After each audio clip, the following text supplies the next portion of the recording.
Hello friends of YouTube, I have another video for you today. That video is for the Yamaha 1.8 liter.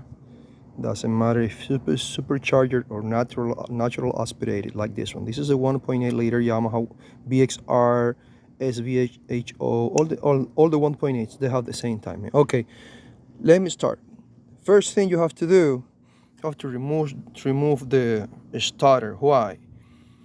Because it's the timing video. Because I made another video about a Kawasaki, and they have the same timing. So you put a tape here, put a mark, and then you put in a flywheel, in the coupler. You put another tape, and then you start bouncing. I recommend that you put this on number 1 or number 4, piston number 4 or number 1, because they both are in top dead center. And then you start. Why remove the starter? Because you start bouncing back and forth, and checking as the rod starts coming up and down and down. So when it starts coming down up, in that point you make a mark, and when they start coming down, you make another mark, and you have and the double check. I say this here, double check or triple check, and then you put in the middle with this mark, and you will have the perfect top dead center. Okay, so the timing is this one. This is the intake camshaft. That one is going to, because the chain move the motors that way, so pull the cams to that way.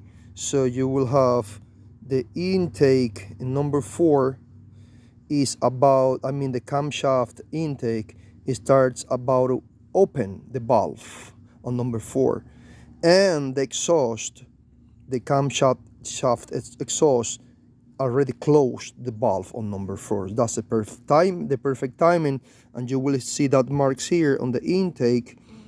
That dot here matches with that line here. That's the intake. You could see this is in here. That means intake. So that dot matches here to double check, and double check that dot matches here as well, the exhaust camshaft. So now I'm gonna say everything in Spanish. Esto es un Yamaha 1.8 litros. No importa que Yamaha 1.8 litros tenga. Y le voy a explicar cómo es el tiempo. Remueves el motor de arranque. Back again in English, you have to remove the starter because of the clutch behind the flywheel. Will avoid that you will have to pull the motor, the starter, so you won't be able to. You can move it, but it's going to be harder to one side once the clutch attacks. So in Spanish again, tienes que remover el motor de arranque. Yo lo recomiendo. ¿Para qué? Para que puedas tener libre un movimiento, porque el clutch está detrás del flywheel, y entonces te va a impedir que tú muevas hacia acá porque estás moviendo un motor de arranque.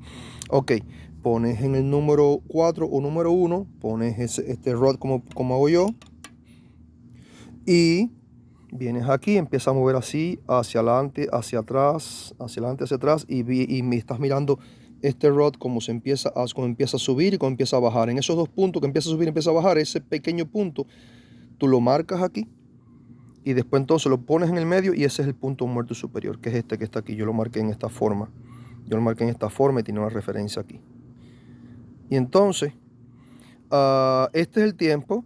Vas a ver que la válvula de admisión va a comenzar a abrir en el número 4, y la válvula de escape en el número 4 ya cerró completo. Ese es el tiempo. So the next step is this boy. This is the chain tensioner.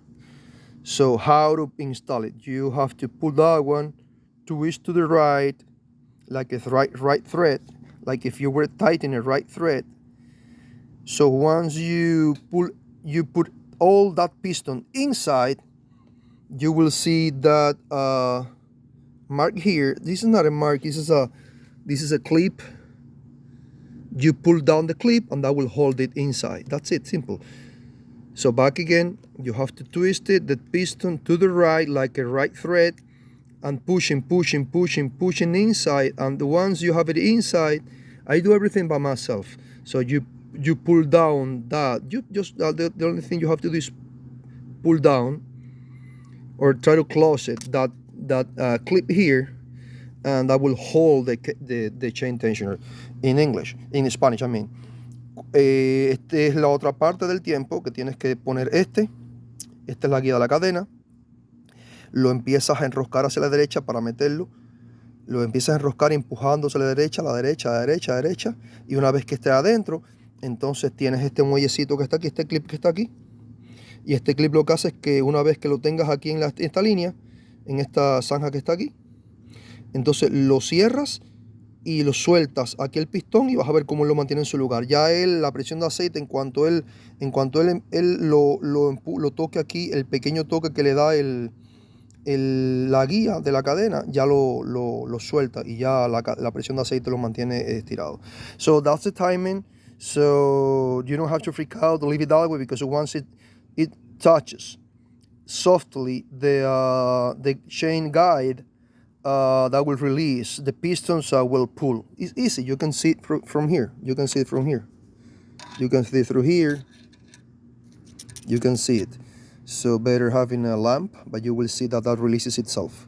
So, okay, any comment? Let me know.